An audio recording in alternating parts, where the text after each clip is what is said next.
అదే RTV app వార్తల్ని క్షణాల్లో చదివే అవకాశం ఉంటుంది. ఒక న్యూస్ పేపర్, ఒక టెలివిజన్ ఛానల్ మీ చేతుల్లో ఎప్పుడూ ఉంటాయి. మా కోరిక మన్నించి మీరందరూ వచ్చినందుకు పేరు పేరున ధన్యవాదాలు.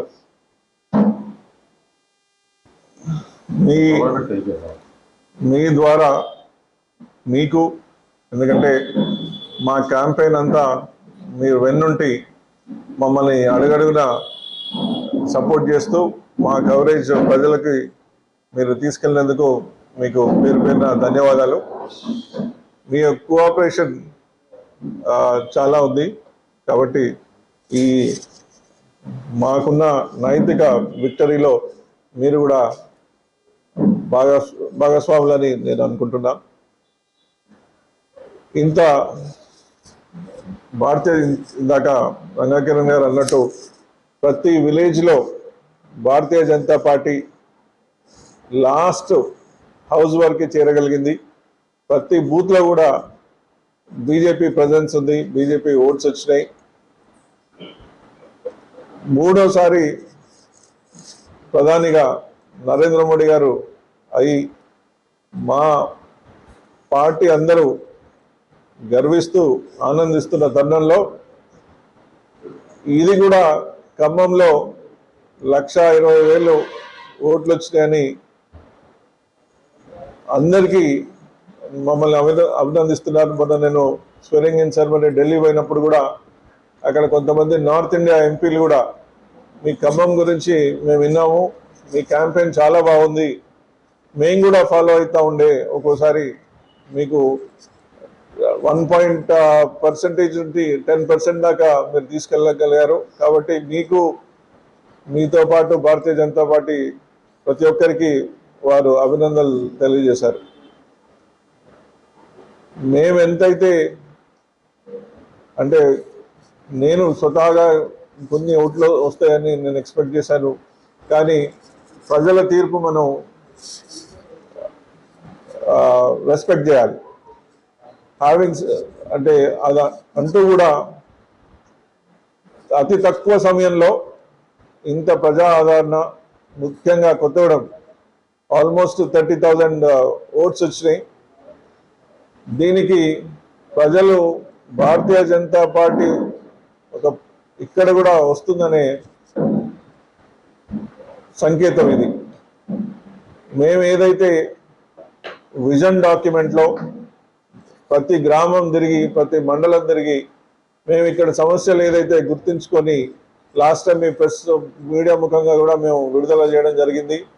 ఆ విజన్ డాక్యుమెంట్ మేము దాని ప్రకారం మా వంతు మేము సాయం చేస్తాం కూడా. మా లీడర్స్ అందరు కూడా మొన్న స్టేట్ పార్టీ సమీక్ష అయినప్పుడు కూడా వారు మనం చేసిన విజన్ డాక్యుమెంట్ వారు దాన్ని ఆల్రెడీ వారు నోటీస్లో ఉంది, చూసి చాలా సంతోషపడ్డారు. ఏదైతే భారతీయ జనతా పార్టీ మెయిన్ ఉన్నాయో దీనికి జోడించి మీరు దీని గురించి కేంద్రంలో మన మంత్రులందరి దగ్గరికి తీసుకెళ్ళమని వారు జరగడం జరిగింది.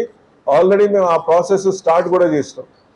కొత్తగూడెంలో ఎయిర్పోర్ట్ గురించి మేము మన సీతారాం నాయక్ గారు మేము కలిసి ఆల్రెడీ దాని పని స్టార్ట్ చేసినాం. మన సీతారాం నాయక్ గారు మినిస్టర్ని కలవడం జరిగింది, నేను మాట్లాడడం జరిగింది. వారు చాలా సంతోషపడ్డారు. నా మినిస్ట్రీలో ఈ కొత్తగూడెం ఇది ఉంది కాబట్టి, మన ప్రభుత్వం చేయగలుగుతుంది కాబట్టి మీరు దాని గురించి పేపర్ వర్క్ అంతా మీరు గ్యాదర్ చేసి మళ్ళీ మాకు ఇవ్వండి, నేను కూడా ఫాలోఅప్ చేస్తా అన్నారు. నేను నిన్న ఆల్రెడీ డీజీసీఏకి ఫోన్ చేయడం జరిగింది, మా మనిషిని పంపడం జరిగింది. యాక్చువల్గా ఇవ్వాలి ఆ పేపర్స్ వచ్చేది ఉండే, బట్ రేపు ఎల్లుండి వాళ్ళు చెప్తా అన్నారు ఎక్కడ ఆగింది, ఫైల్ ఎక్కడుందని.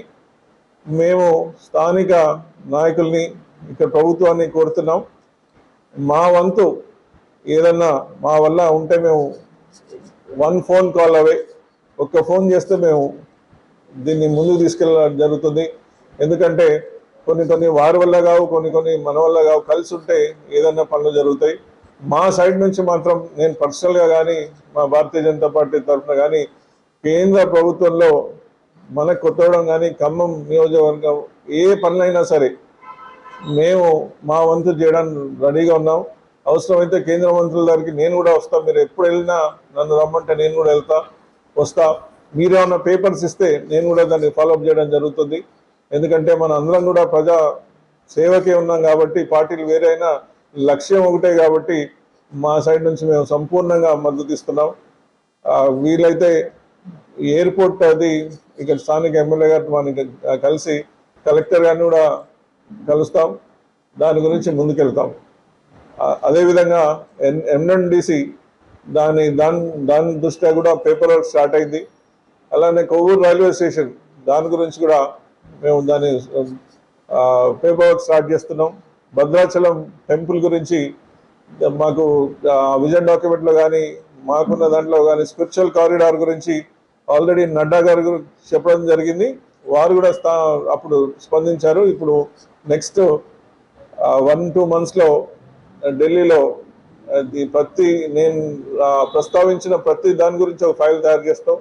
నేను పర్సనల్గా మంత్లీ 3-4 days నేను ఢిల్లీలో ఉండి ఇవన్నీ ఫాలోఅప్ చేయడానికి నేను నిర్ణయించుకున్నాం. త్వరలో నా ఆఫీస్ కూడా ఢిల్లీలో స్టార్ట్ అవుతుంది. నమస్కారాలు.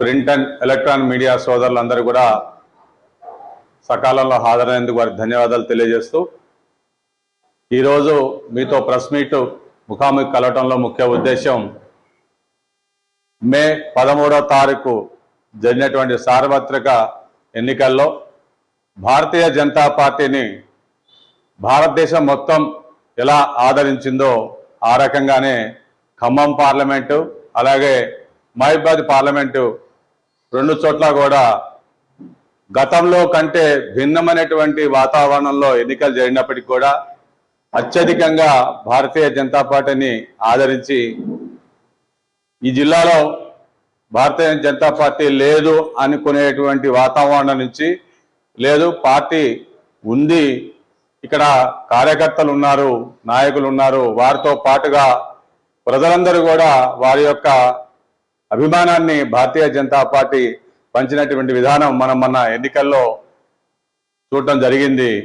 ఆ సందర్భంగా వారందరికీ కూడా మీ ద్వారా మా యొక్క కృతజ్ఞతలు అభినందనలు తెలియజేస్తూ 140 కోట్ల జనాభా ఉన్నటువంటి భారతదేశంలో 3వసారి ముచ్చటగా ప్రధానమంత్రిగా కావాలని ముక్త కంఠంతో కోరుకున్నటువంటి అభ్యర్థి గౌరవనీయులు గత మన ప్రధానమంత్రిగా నరేంద్ర మోదీ గారిని 3వసారి ప్రధానమంత్రిగా ఎన్నుకునేటువంటి పాత్రలో మేమందరం కూడా దాంట్లో భాగస్వాములు అయినందుకు మేమందరం కూడా సంతోషిస్తూ, మీ ద్వారా ప్రజలకు మరోసారి భవిష్యత్తులో భారతీయ జనతా పార్టీ అభ్యర్థిగా జిల్లా అధ్యక్షులుగా మాకున్నటువంటి బాధ్యతల్ని అన్నిటిని కూడా మీ ద్వారా ప్రజలకు న్యాయం చేయడానికి ఇక్కడ సమస్యలన్నింటినీ కూడా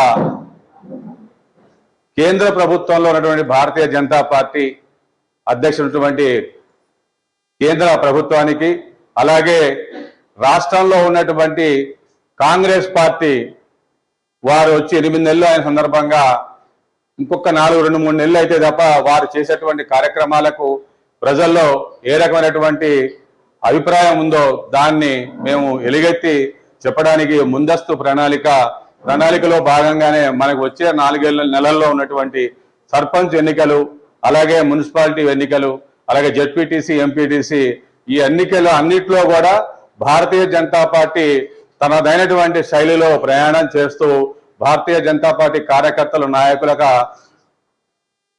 నిజాయితీని నిరూపించుకుంటూ అత్యధికంగా స్థానాలను కైవసం చేసుకోవడానికి అందరం కూడా కలిసికట్టుగా ప్రయాణం చేయడానికి సంసిద్ధమై ఉన్నాము. నిన్ననే పెద్దమ్మగుడి పాలవంచ దగ్గర ఒక ఆత్మీయ సమ్మేళనం ఏర్పాటు చేయడం జరిగింది.